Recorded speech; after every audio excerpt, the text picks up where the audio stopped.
Sebelum melanjutkan, jangan lupa subscribe dulu. Terima kasih. Bab 153, si pelamar begitu marah hingga muntah darah.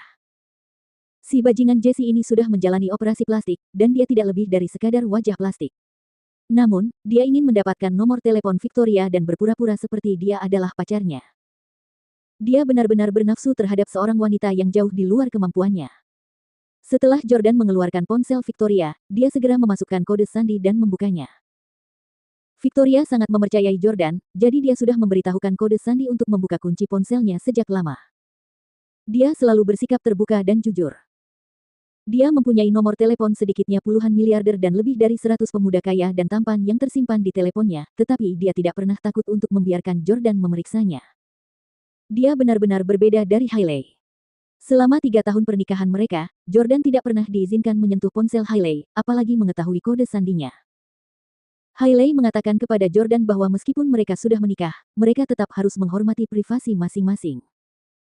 Jordan tidak menyangka dia akan memanfaatkan privasi yang diberikannya dan menjadikannya seorang suami yang diselingkuhinya. Jesse tidak bereaksi karena ia mengira ponsel itu milik Jordan, jadi diharapkan ia dapat membukanya.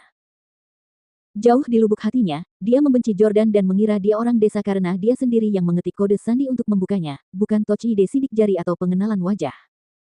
Setelah berhasil membuka kunci telepon, Jordan langsung mengetuk aplikasi WhatsApp. Begitu dia melihat Jordan melakukan hal itu, Jesse panik dan buru-buru maju untuk mengambil telepon Victoria. "Apa kamu hafal nomor Victoria? Kamu tidak boleh mengiriminya pesan." Jesse telah memegang telepon genggamnya di tangan dan memamerkannya kepada Jordan dengan puas sejak dia mendapatkan nomor Victoria. Jesse juga mengira bahwa Jordan telah mengambil kesempatan untuk menghafal nomor Victoria. "Minggir." Jordan mendorongnya dan membuka aplikasi WhatsApp untuk melihat bahwa Jesse telah mengirim pesan baru, seperti yang diharapkannya. Jordan menatap layar ponsel dan bertanya pada Jesse, "Nama pengguna WhatsAppmu Jesse. Kenapa kamu tidak tahu malu?" Jesse mendengus dingin, "Itu kependekan dari namaku. Ada apa? Siapa yang aku rugikan?" "Tidak, tunggu, bagaimana kau tahu nama pengguna WhatsAppku?" Saat Jesse berbicara, dia tiba-tiba menyadari sesuatu.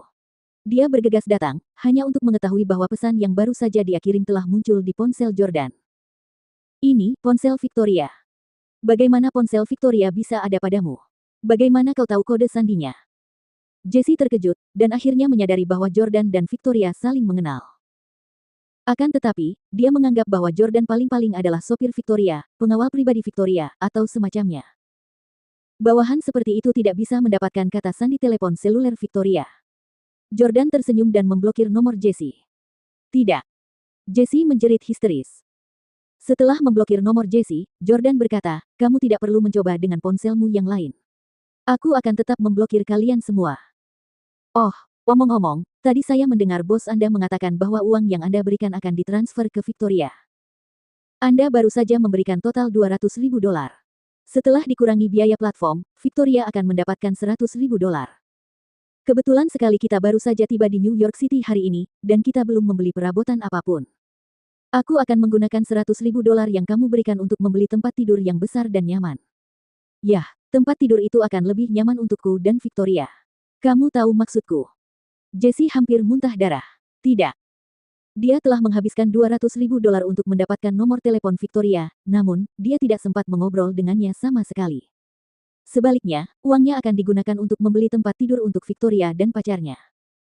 Ini terlalu kejam. Sebelum pergi, Jordan berkata lagi kepada Jesse, "Jangan gunakan kata-kata menjijikkan itu di siaran langsung lagi. Kalau tidak, kamu harus operasi hidung lagi." Jordan tahu bahwa Jesse telah melakukan banyak operasi plastik pada wajahnya. Pria kini sudah lumrah melakukan operasi plastik, terutama di kota kosmopolitan seperti New York City. Operasi plastik bahkan lebih lumrah lagi di industri fashion, tempat Jesse berkecimpung. Jesse begitu ketakutan hingga ia menutup hidungnya dengan ekspresi ngeri yang tertulis di wajahnya. Setelah itu, Jordan kembali ke ruangan tempat Victoria menjadi pembawa acara siaran langsung. Ia duduk di samping dengan tenang dan memperhatikan Victoria mencoba berbagai lipstik. Selama periode ini, Jesse berperilaku baik dan tidak lagi mengunggah komentar-komentar menjijikkan di siaran langsung. Tak lama kemudian, selebriti terkenal, Maggie, tiba. Dia sekarang menjadi idola yang sangat populer yang memulai debutnya dengan ketampanannya yang menawan sebagai sorotan. Namun, ketika dia berdiri di samping Victoria, dia tidak dapat dibandingkan dengan aura dan kecantikannya. Pacarku cantik sekali. Dia benar-benar mirip selebriti. Baik Hailey maupun Victoria sama-sama memiliki kecantikan luar biasa yang tidak kalah dengan selebriti lainnya. Ketika mereka keluar dari ruangan, Stella memegang tangan Victoria dan berkata, "Victoria, kamu benar-benar hebat, kamu telah membawa peningkatan besar dalam penjualan kami hari ini. Kamu sama hebatnya dengan para influencer itu. Bantu aku dengan siaran langsung setiap hari mulai sekarang." Victoria berkata, "Saya tidak di sini untuk membantu Anda mempromosikan produk di siaran langsung. Serahkan saja pada orang lain." Meski Victoria cantik, dia tidak suka terlalu banyak terekspos di internet, terutama mempromosikan produk di siaran langsung. Dulu, dia adalah presiden sebuah perusahaan publik. Stella berkata sambil tersenyum, "Hanya bercanda. Anda adalah presiden perusahaan publik. Beraninya saya meminta Anda melakukan itu." Pada saat ini, Jessie juga keluar dari kamar sebelah.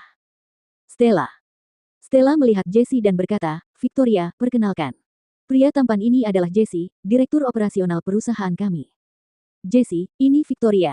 Mulai sekarang, dia adalah wakil presiden perusahaan kita." Jessie tersenyum dan berkata kepada Victoria, "Halo Victoria, keanggunan dan kecantikanmu sungguh luar biasa. Kamu pasti presiden tercantik di kota ini." "Tidak, jangan katakan itu." Victoria memutuskan untuk bersikap rendah hati karena dia mendengar bahwa sudah ada seseorang di New York City yang disebut sebagai presiden tertampan di kota itu. Jika orang itu mendengar apa yang dikatakan Jessie, itu mungkin akan menimbulkan masalah yang tidak perlu bagi Victoria dan perusahaan. Jessie tersenyum dan berkata, "Itu fakta yang tak terbantahkan. Anda tidak perlu bersikap rendah hati, Nona Clarke. Ngomong-ngomong, apakah anak ini asistenmu?" "Baiklah, aku baru saja memberimu hadiah $200.000 lewat siaran langsung untuk mendapatkan nomormu, tapi anak ini mengambil ponselmu dan memblokir nomorku di sana." Jessie langsung mengeluh kepada Victoria. Jordan sangat tidak senang. "Siapa yang kau panggil, nak?" Jessie memutar matanya dengan jijik dan berkata, "Jika kamu marah, keluarkan kartu identitasmu, dan kita bisa membandingkan usiamu. Aku mungkin terlihat lebih muda darimu, tetapi aku jelas lebih tua darimu." Victoria tidak ingin pacarnya berkonflik dengan rekannya, jadi dia buru-buru berkata, "Jordan adalah pacarku." Jessie membeku karena terkejut. "Wah, pacar. Apa dia benar-benar pacarmu?" Melihat Jessie masih tidak mempercayainya, Jordan melingkarkan lengannya di pinggang Victoria dan menciumnya.